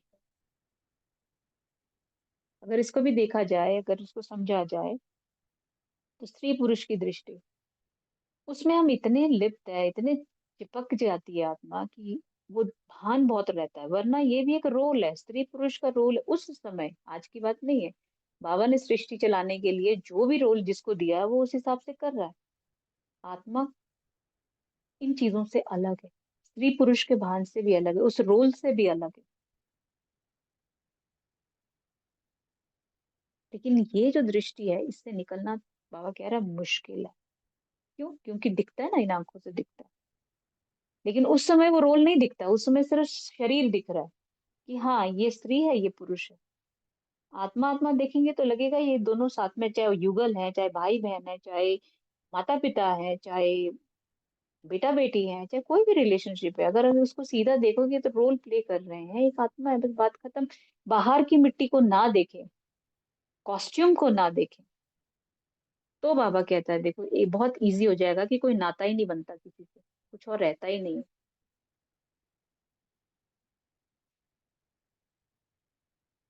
तो बाप कहते हैं तुमको देही अभिमानी बनना, बाप के बच्चे बनेंगे तभी वर्षा मिले। माँ में कम याद करो तो सतो प्रधान बनेंगे। सतो प्रधान बनने बगैर तुम वापस मुक्ति जीवन मुक्ति में जा नहीं सकते। सतो प्रधान बनना ही है, सतो से काम नहीं चलेगा। सतो की भी प्रधानता, जिसे हम कहते हैं फॉर एग्जाम्पल आत्मा सतोगुणी आत्मा है, बिल्कुल सही है। आत्मा सतोगुणी है, 7 गुण है, बाबा ने बोले आत्मा को 7 गुण रखने ही है। तो क्या आत्मा सतोगुणी हो गई क्योंकि 7 गुण है? क्या लगता है? इस आत्मा में 7 गुण ये है जो बाबा ने बताए हैं, तो आत्मा सतोगुणी?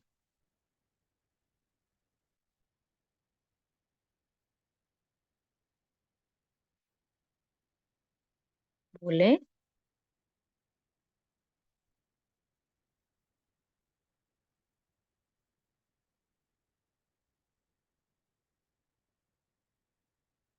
ओम शांति। ओम शांति।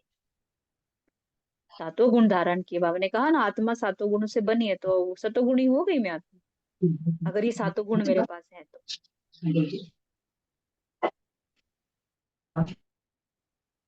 आपकी आवाज नहीं आ रही, कोई कुछ कह रहा?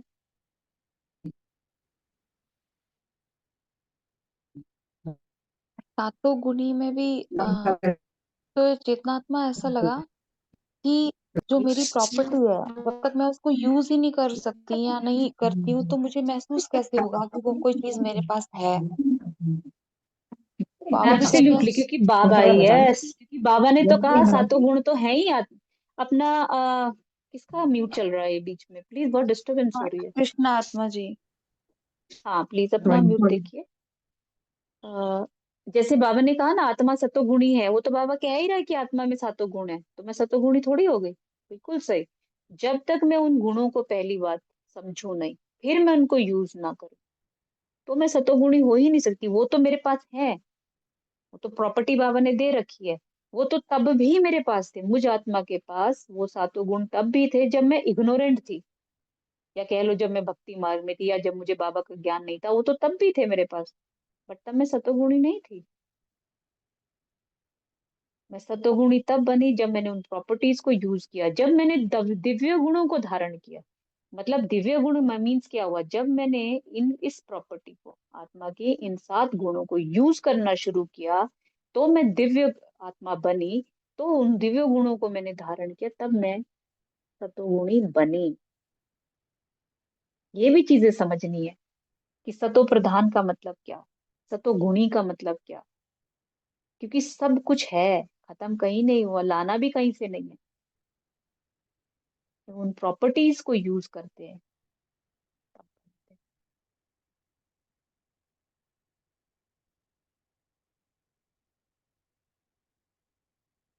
तो बाबा कहते हैं सतो प्रधान बनने बगैर कोई भी तुम वापस मुक्ति जीवन मुक्ति में नहीं जा सकते।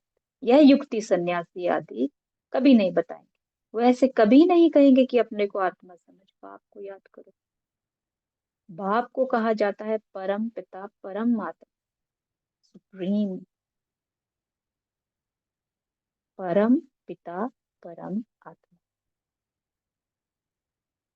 परम परम परम, ऊंचे ते ऊंचा तो ऊंचे ते ऊंचा, इसलिए वो सुप्रीम है। तो आत्मा तो सबको कहा जाता है, परंतु उनको परम आत्मा कहा जाता है। बाप कहते हैं बच्चों मैं आया हूं तुम बच्चों के पास। हमको बोलने के लिए मुख तो चाहिए ना। आजकल तो देखो जहां जहां गौमुख जरूर रखते, फिर कहते गौमुख से अमृत निकला। वास्तव में अमृत तो कहा जाता है ज्ञान को। ज्ञान अमृत ही मुख से निकलता है, पानी की तो इसमें बात ही नहीं।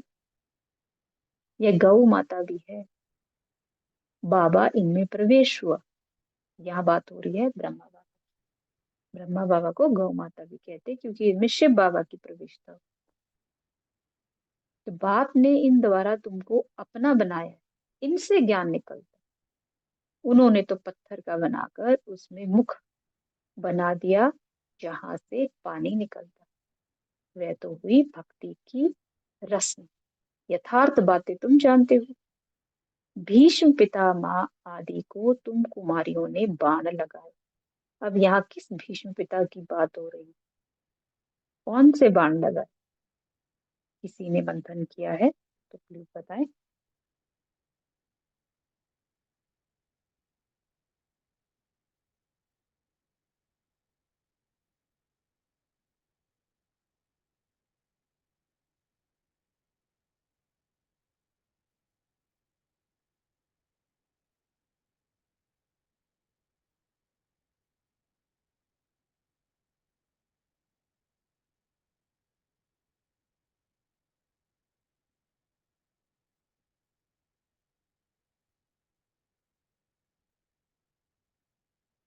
किया है किसी ने मंथन कि भीष्म पिता आदि को तुम कुमारियों ने बाण लगाए, तो ये भीष्म पिता कौन है?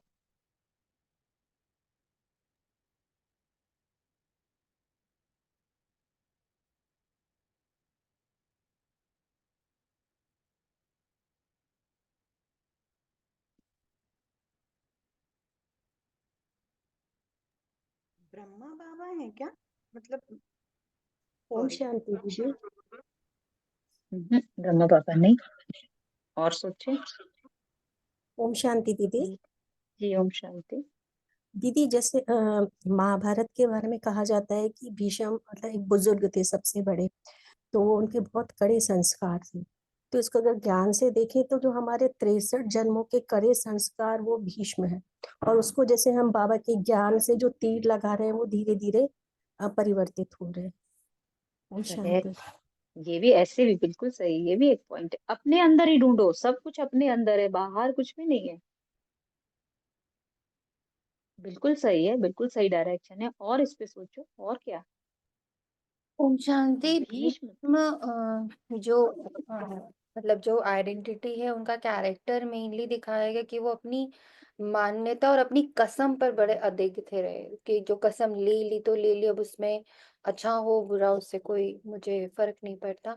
तो इस तरह के हमारे भीतर भी बहुत सारी ऐसी मान्यताएं और कस्में हैं, बहुत सारे हमने ऐसे ओथ लिए हैं अंदर, जिसको बाबा ने बहुत प्यार से ज्ञान के बाण से, बाण तो हमेशा बाबा ने बताया कि संकल्प और बाबा के ज्ञान के जो पॉइंट्स है वो बाण होते हैं, तो उनसे हमारे अंदर की वो कसम, वो दृढ़ दृढ़ता या कठोरता, जैसे आत्मा ने कहा कि ऐसे बहुत कड़े संस्कार होते हैं, ऐसी कड़ी मान्यताएं भी बहुत होती हैं। तो वो मान्यताओं को भी बाबा ने तोड़ा है। तो मुझे भीष्म इस रूप में दिखे। Om Shanti. Yes absolutely Om Shanti, absolutely. हमारे ही अंदर के जो संस्कार है, भीष्म पितामह जैसे कहते हैं ना, पता भी है, भीष्म को सब पता था गलत हो रहा है, लेकिन उन्होंने जो प्रतिज्ञा ली थी, या जो उनके कह लो उनकी हाँ प्रतिज्ञा तो एक अलग पॉइंट है, जो उनका जो साथ देने का जो स्वभाव, उसको मैं बोलने में हिंदी शब्द नहीं आ रहा, कि उन्होंने साथ देना था सिर्फ हस्तिनापुर के राज्य पे जो बैठा है, जो उस स्टेज पे बैठेगा, उनका कहना था कि मैं उस राजा के साथ हूँ। वो गलत प्रतिज्ञा सही उनको है पता है। उनकी, हाँ कि वो प्रतिज्ञा, प्रतिज्ञा थी यस। कि जो भी सिंहासन पे बैठेगा मैं उसी की हाँ रक्षा करूंगा। अब वो बस सही उस बैठे गलत बैठे इससे कोई मतलब नहीं है। हाँ तो उन्होंने जब वो ये था, और उन्होंने देखा कि वो गलत भी कर रहा है, पर वो हम्म। बंद थे अपने उससे। हम्म। तो हाँ, तो ऐसे ही हमको भी पता है अंदर बहुत सारी चीजें, बहुत सारी मान्यताएं हम्म। हमारे अंदर भी चले, तो धीरे धीरे धीरे बाबा कहते हैं ना, तुम ही कुमारियों ने बाण बाण, जैसे सही बात है, ज्ञान बाण उसको, वो ओपनिंग हमने खुद के लिए मारी, खुद को ज्ञान बाण तुम कुमारियों ने मारे, मीन्स मुझ आत्मा ने स्वयं जब हम्म। उन चीजों को धारण किया, जो बाबा ने जो हमें डायरेक्शंस दी, चाहता तो बाबा 1 मिनट में करता, खुद धीरे धीरे धीरे अपने आप के अंदर चेंजेस लाते गए, अपने ही अंदर, अपनी ही उन प्रतिज्ञाओं को, अपने ही उन राइट रॉन्ग को पता होते हुए भी, या अपने ही भयों से, अपने ही डरों से, अपने ही घबराहट से बाहर निकल कर, तोड़ कर मान्यताओं को धीरे धीरे, ऐसे ऐसे तोड़ कर नहीं कि किसी को दुख हो, धीरे धीरे मोल्ड करके, जिसको बाबा हमेशा कहता है युक्ति लगाओ करके, हम ही ने ही स्वयं को ठीक किया। तो तब बाबा कहता तुम हो ब्रह्मा कुमार, तब तुम ब्रह्मा कुमार कुमारियां हो। और कुमारी किसकी होगी? बाबा की। अदर कुमारी और कुमारी दोनों के मंदिर हैं, दोनों का ही इक्वल है, मंदिर दोनों के, पूजनीय दोनों ही है। तो प्रैक्टिकल में तुम्हारा यादगार मंदिर है। अब जैसे जो कुछ भी है बाबा हमें समझाता है वो सब प्रैक्टिकल में होता है। जैसे गौमुख की बात करें, इसका मतलब हमारी ही बात हो रही है ना, प्रैक्टिकल में वो लोग मंदिर बनाया उन्होंने, यादगार बनाया उन्होंने, मुख बनाया। तो मतलब ये सारी चीजें होके गई हैं। मीन जो बाबा हमें समझा रहा है, जो जो हम प्रैक्टिकल में देखते आ रहे हैं, दैट मेक्स उसके कहते हैं ना डबली श्योर होना, कि हाँ बाबा प्रैक्टिकल में दिख रहा है, ये भी प्रैक्टिकल में इन्होंने किया है, ये भी प्रैक्टिकल में किया, मुझे आत्मा ही नहीं किया होगा किसी समय में। कहते हैं ना खुद ही पूज्य खुद ही पुजारी बन गए। तो जो चीजें हमें प्रैक्टिकल में दिखती हैं वो इस चीज को डबली श्योर करती हैं कि यस, ये सब हमारी ही बातें हो रही। तो अब बाप बैठ समझाते हैं कि जबकि ब्रह्मा कुमार कुमारियां हो तो क्रिमिनल असॉल्ट हो ना सके, नहीं तो बहुत कड़ी सजा हो जाए। देह अभिमान में आने से यह भूल जाता है कि हम भाई बहन हैं, यह भी बीके हैं, हम भी बीके हैं, तो विकार की दृष्टि जा ना सके। अब देह अभिमान, अब ने कहा ना कि क्रिमिनल असॉल्ट, तो देह अभिमान तो है ही क्रिमिनल, लेकिन देह का भान भी, वो भी क्रिमिनल असॉल्ट है। आत्मा आत्मा, तभी बाबा ने ऊपर लिखे आत्मा आत्मा भाई भाई। तो देह का भान भी नहीं, अभिमान तो खैर है ही है, बहुत ही बड़ी सजा है उसकी, तो देह का भान भी नहीं। परंतु आसुरी संप्रदाय के मनुष्य विकार के बगैर रह नहीं सकते, तो विघ्न डालते। अब ये आसुरी संप्रदाय कौन है?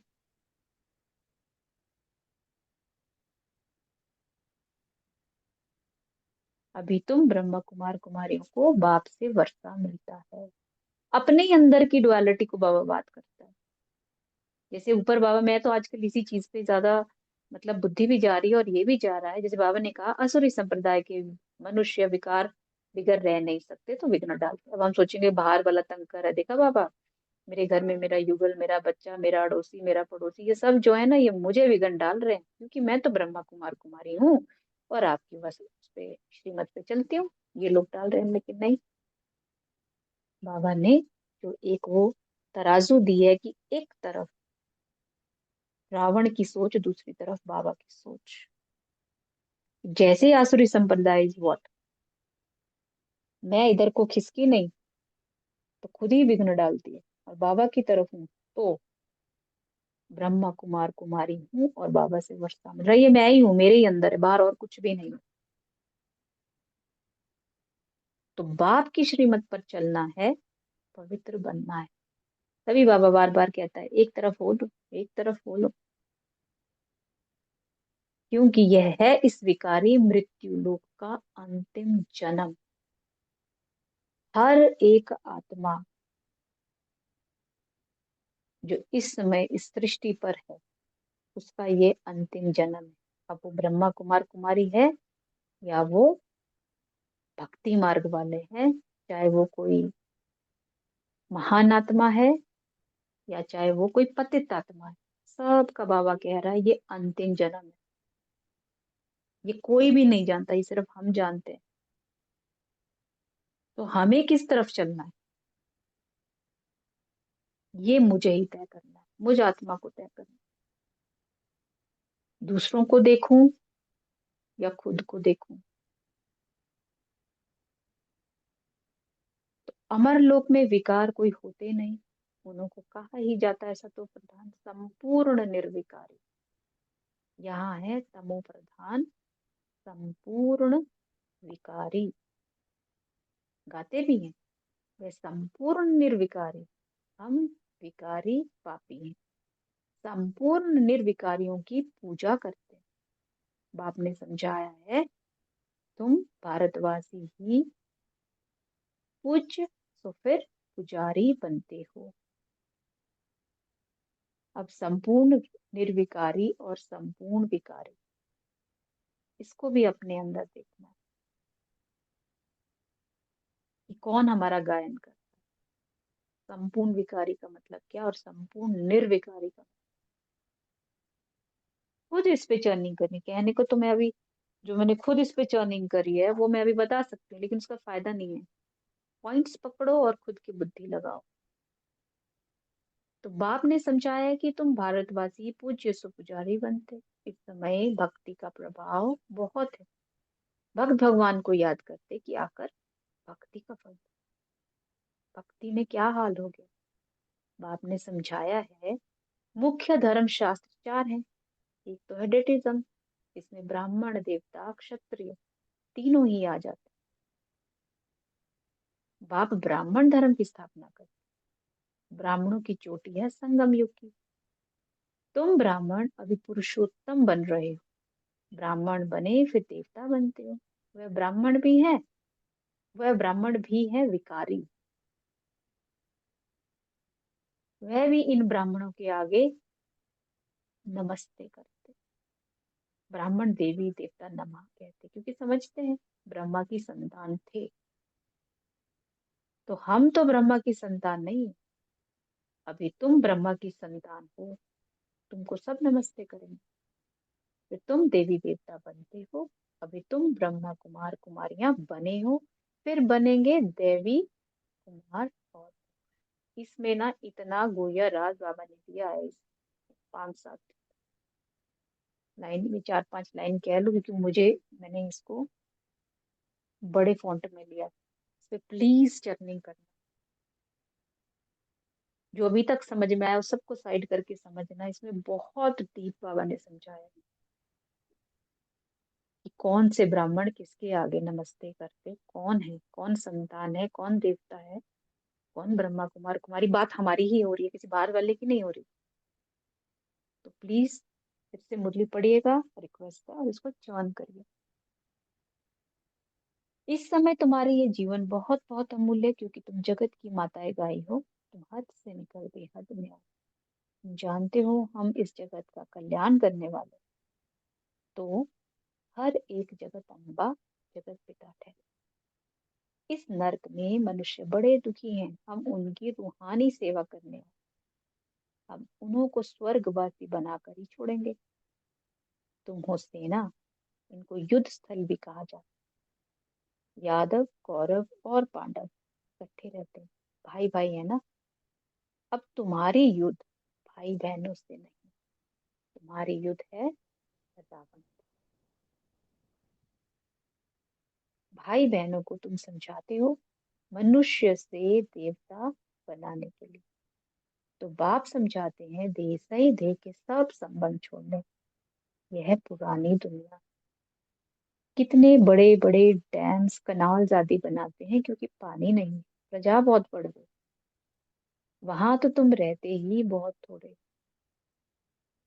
नदियों में पानी भी ढेर रहता, अनाज भी बहुत है। यहाँ तो इस धरती पर करोड़ों मनुष्य हैं। वहां सारी धरती पर शुरू में 9-10 लाख होते, और कोई खंड होता ही नहीं। तुम थोड़े से ही वहां रहते हो। तुमको कहाँ जाने की भी दरकार नहीं। वह है ही बाहरी मौसम। 5 तत्व भी कोई तकलीफ नहीं देते और दिल में रहते हैं। दुख का नाम नहीं है। वह है ही बहिष्ठ। अभी है दोजख। ये शुरू होता है बीच से, यानी कि द्वापर के बाद। देवताएं वाममार्ग में गिरते हैं तो फिर रावण का राज्य शुरू हो जाता है। तुम समझ गए हो। हम डबल सरताज पूज्य बनते, फिर सिंगल ताज वाले बनते। सतयुग में पवित्रता की भी निशानी है।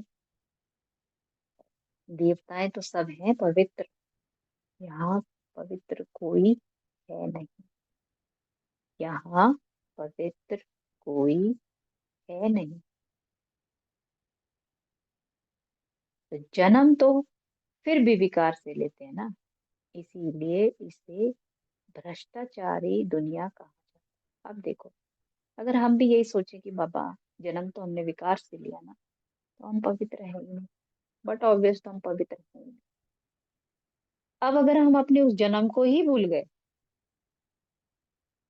जो विकार से हुआ, क्योंकि हमारा जन्म कहाँ से हुआ, ब्रह्मा मुख वंशावली, तो मेरा शरीर भी पवित्र होगा। इसको समझना है। ऊपर बाबा ने कहा था ना, पवित्र आत्मा तो पवित्र शरीर, वो भी यहीं का है, सत्युग की बात नहीं। तो इसको समझे कि what is the meaning of this, कि यहाँ कोई पवित्र नहीं, जन्म तो फिर भी विकार से लेते हैं ना, इसीलिए इसे भ्रष्टाचारी दुनिया कहा जाता है। सत्युग है शिष्टाचारी। और दूसरी चीज बाबा कहता है, इसी एक जन्म से ही आपको प्रारब्ध मिलना शुरू हो जाता है, इसी जन्म से सत्युग के हम बच्चों के लिए स्टार्टिंग है। तो फिर हम अपवित्र कहाँ से, हमारा शरीर अपवित्र कहाँ से हुआ?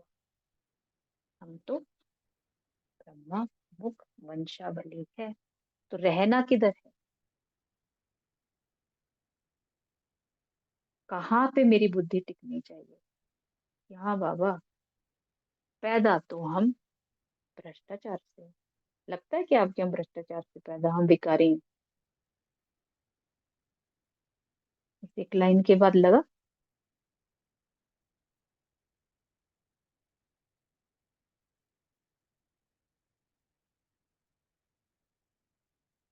क्योंकि जब तक अपने आप को हम एलिवेटेड स्टेज पर नहीं देखते, इस पांच तत्वों के शरीर से भी परे, जब ये है ही नहीं मेरा, तो मैं भ्रष्टाचारी नहीं हूँ, ना ही इस दुनिया से हूँ, ना ही मैं विकारी, विकार से मैंने जन्म लिया। ब्रह्मा मुख वंशावली हूँ।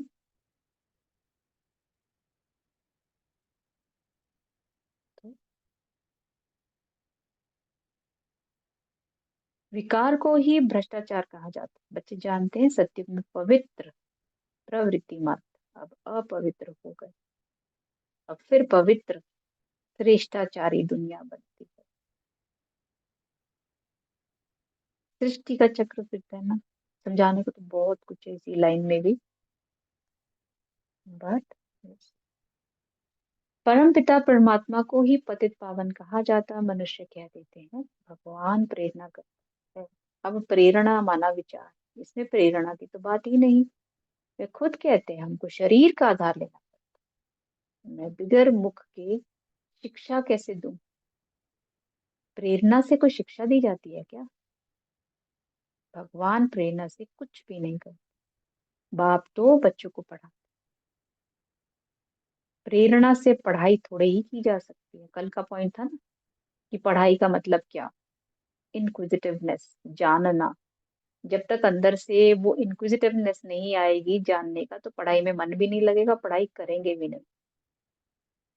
तो आपने कहा ना, बाप तो पढ़ाते हैं, लेकिन वो पढ़ाई पढ़नी किसको है? लेक्चर देने वाला तो लेक्चर दे के चला जाएगा, जैसे नॉर्मल भी होता है क्लास में, बच्चों का ध्यान अगर दाएं बाएं है, टीचर तो पढ़ा के चली जाएगी। तो प्रेरणा से पढ़ाई नहीं होती है, करनी पड़ती है। तो सिवाय बाप के सृष्टि के आदि मध्य अंत का राज कोई भी बता नहीं सकता। बाप को ही नहीं जानते। कोई कहते लिंग है, कोई कहते अखंड ज्योति है, कोई कहते ब्रह्म ही ईश्वर है। तत्व ज्ञानी ब्रह्म ज्ञानी भी है ना। शास्त्रों में दिखा दिया है 84 लाख योनि। अब अगर 84 लाख जन्म होते तो कल्प बहुत बड़ा चाहिए, कोई हिसाब ही ना निकाल सकते। वह तो सत्य को ही लाखों वर्ष कहते थे। बाप कहते सारा सृष्टि चक्र ही 5000 वर्ष का है। 84 लाख जन्मों के लिए तो टाइम भी इतना चाहिए। यह शास्त्र सब है भक्ति मार्ग के। बाप कहते हैं मैं आकर तुमको इन सब शास्त्रों का सार समझाता हूँ। ये सब भक्ति मार्ग की सामग्री है। इनसे कोई भी मेरे को प्राप्त नहीं करते। मैं जब आता हूँ तब ही सबको ले जाता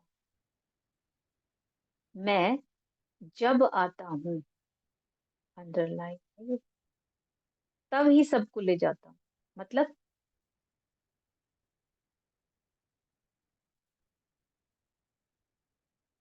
क्या लगता है, क्या बोल रहा है बाबा कि मैं जब आता हूँ तभी सबको ले जाता हूँ?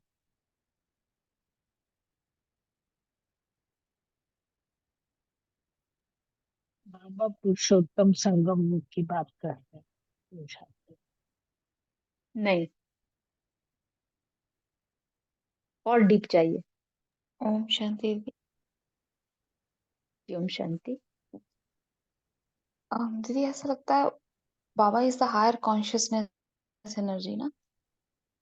तो जब मैं आत्मा उस हायर कॉन्शियसनेस में आती हूँ है ना, तो ही मैं बाप समान बनती हूँ, या कह सकते हैं कि हाँ मैं बाबा के साथ जाती हूँ।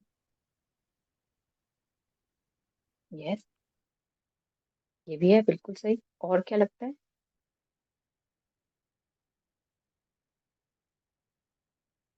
और भी डीप चाहिए? और सोचिए, बाबा ने कहा मैं जब आता हूँ तभी सबको ले जाता हूँ।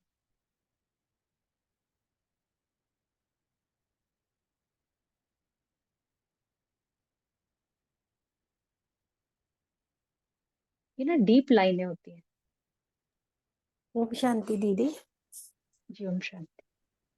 दीदी जैसे बाबा ने कहा कि मैं जब आता हूँ तभी सबको ले जाता हूँ, तो इट मीन्स हम ऐसे भी कह सकते हैं जब मुझे आत्मा की स्मृति हुई, अभी तक तो मैं 63 जन्मों से देह भान में रही, तो विकारों में ही घिरी थी, लेकिन जब से आत्मा की स्मृति हुई तो एक एक विकार के तरफ अटेंशन जा रहा है और वो मर्ज होता है, मतलब मर्ज होता जा रहा है बाबा के ज्ञान से।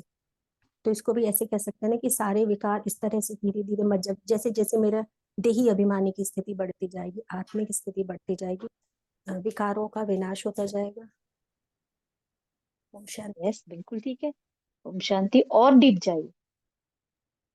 और भी है, बिल्कुल दीदी सही है, ऐसा भी बिल्कुल। लगा कि जब बाबा आता है और वो हायर कॉन्शियसनेस में जब मैं आत्मा होती हूँ, तो मेरे सारे रोल्स को बाबा खींच के ले जाता है। बिल्कुल, सारे बचता ही संबंध नहीं मेरे है बाबा रोल से फिर। जुड़ जाते हैं। बिल्कुल सही है, और मेरे सारे संबंध, मेरा सब कुछ बाबा से जुड़ता है। बिल्कुल सही। और डीप चाहिए? बिल्कुल सही है। परमात्मा एक एक, आत्मा को एक एक उसकी के अंदर जा रहे पहचान, परमात्मा हैं। जी जी बोले। ने मुझ आत्मा को मेरी पहचान बताई है, जी। तो और चाहे स्वदर्शन और, करवाया, स्वदर्शन करवाया बाबा ने। बिल्कुल। और अंदर जाइए, इसमें और डीप मीनिंग है कि मैं जब आता हूँ तभी सबको ले। इतनी सी लाइन है, मैं जब आता हूँ सब कुछ ले जाता हूँ। समझो इसको। इस पे आज सब मंथन करें, इस पे भी करें।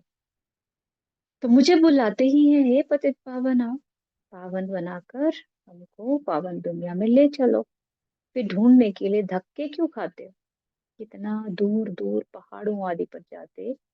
आजकल तो कितने मंदिर खाली पड़े, कुछ जाता ही नहीं। अभी तुम बच्चे ऊंचते ऊंच बच्चों बाप की बायोग्राफी को भी जान गए। बाप बच्चों को सब कुछ देकर फिर 60 वर्ष बाद वानप्रस्थ में बैठ जाते। यह रस्म भी अब की है, त्योहार भी सब इस समय। तो तुम जानते हो अभी हम संगम पर खड़े हैं। रात के बाद फिर दिन होगा। अब तो घोर अंधियारा। गाते भी है ज्ञान सूर्य प्रगटा। तुम बाप को और रचना के आदि मध्य अंत को जानते हो। जैसे बाप नॉलेजफुल, तुम भी मास्टर नॉलेजफुल हो। तुम बच्चों को बाप से वर्षा मिलता है बेहद के सुख का। तुम बच्चों को बाप से वर्षा मिलता है बेहद के सुख का। तो बाबा के जिस दिन बने, जिस दिन बाबा ने हमें अडॉप्ट किया, उसी दिन हमें बेहद के सुख का वर्षा मिल गया। तो क्या मैं सुखी हूँ? आत्मिक तौर पर, मानसिक तौर पर, शारीरिक तौर पर, संबंधों के तौर पर, इमोशनल के तौर पर मैं सुखी हूँ? और अगर नहीं हूँ तो क्यों नहीं? क्योंकि बाबा ने तो वर्षा दे दिया। तो लौकिक बाप से तो हद का वर्षा मिलता है, जिससे अल्पकाल का सुख मिलता है, जिनको सन्यासी कागविष्ट समान सुख कह देते। वह फिर यहाँ आकर सुख के लिए पुरुषार्थ कर न सके। वह है ही हठी। तुम हो राजयोग। तुम्हारा योग है बाप के साथ, उन्हों का है तत्व के साथ। यह भी ड्रामा बना हुआ है। अच्छा, मीठे मीठे सिक्की लगे बच्चों प्रति माता पिता बाप दादा का याद प्यार और गुड मॉर्निंग। रूहानी बाप की रूहानी बच्चों को नमस्ते। हम रूहानी बच्चों की रूहानी बाप दादा को याद गुड मॉर्निंग।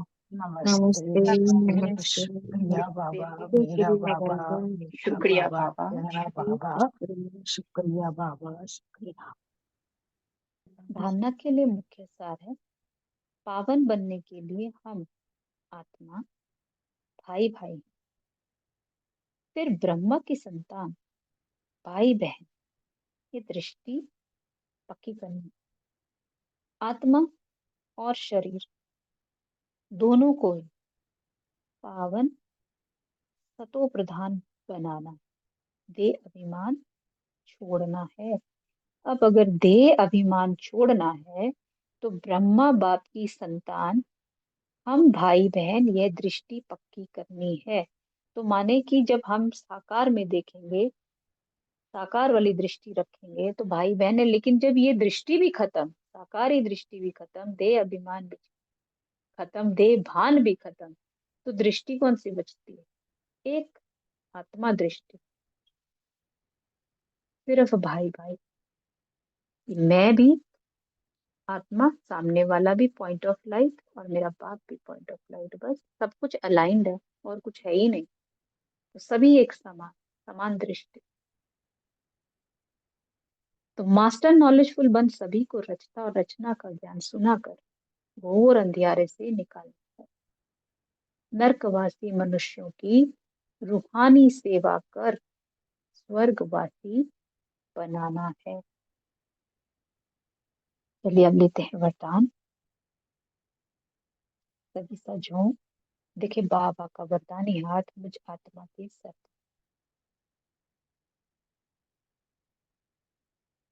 और बाबा वरदान दे रहा,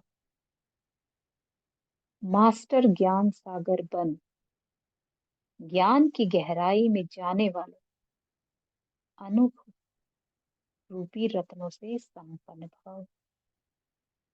मास्टर ज्ञान सागर बन, ज्ञान की गहराई में जाने वाले अनुभव रूपी रत्नों से संपन्न। शुक्रिया।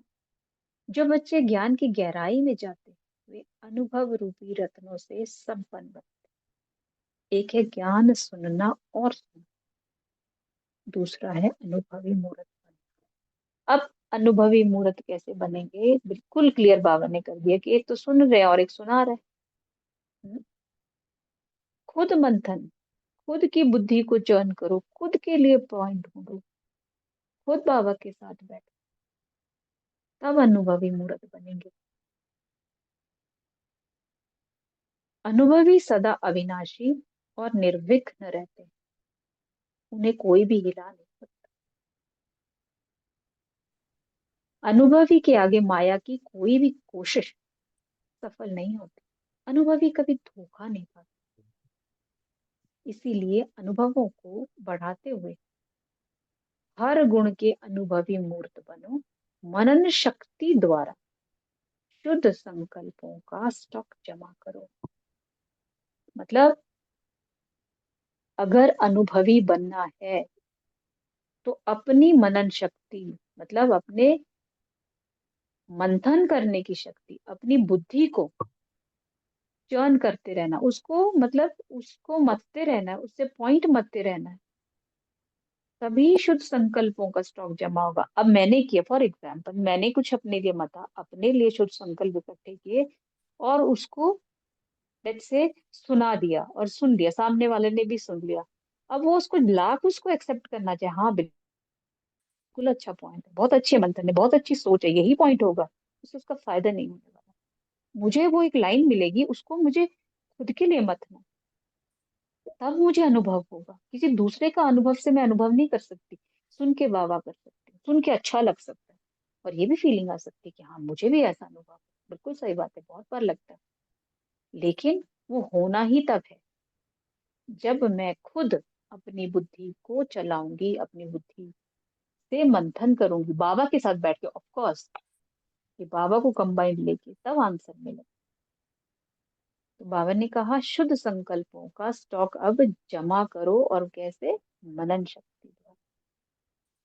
लोगों ने फरिश्ता वह है जो देह के सूक्ष्म अभिमान के संबंध से भी न्यारा है। अव्यक्त इशारे सत्यता और सभ्यता रूपी कल्चर को अपनाओ। संपूर्ण सत्यता भी पवित्रता के आधार पर होती है। पवित्रता नहीं तो सदा सत्यता रह नहीं सकती। सिर्फ काम विकार अपवित्रता नहीं है, लेकिन उसके और भी साथ। तो महान पवित्र अर्थात अपवित्रता का नामो निशान ना हो, तब परमात्म प्रत्यक्षता के निमित्त बन सके। देखो अभी आता है एक क्वेश्चन कि बाबा क्यों नहीं प्रत्यक्ष हो पा रहा, चेहरे चलन से आप बोल रहे हो, क्यों नहीं हम कर पा रहे? तो बाबा ने एक चीज बोल दी, महान पवित्रता का मतलब है अपवित्रता का नामो निशान नहीं। अब अगर हमसे बाबा अभी भी प्रत्यक्ष नहीं हो पा रहा, तो कहीं ना कुछ है। भले बाबा ने कहा काम विकार नहीं है, सबसे मोटे मोटे विकार तो सबने बाहर कर ही दिए या निकल ही गए लाइफ से। कुछ ना कुछ महीन विकार है जो हमें उस लेवल तक, यानी बाप समान स्टेज तक पहुंचने नहीं दे रहे। रास्ता भी पता है, दिख भी रही है, स्टेज भी सामने खड़ी है जो बाबा कहता है। तो कुछ तो भी ऐसा है अपने अंदर, और वो बाबा ने अभी बता दिया कि अपवित्रता का नामो निशान ना हो, तब परमात्म प्रत्यक्षता के निमित्त बन। अच्छा जी, ओम शांति। शुक्रिया बाबा, तेरा तुझको। थैंक यू बाबा। अभी सभी 10 मिनट्स को प्रकाश देंगे, तो कोई जाए नहीं।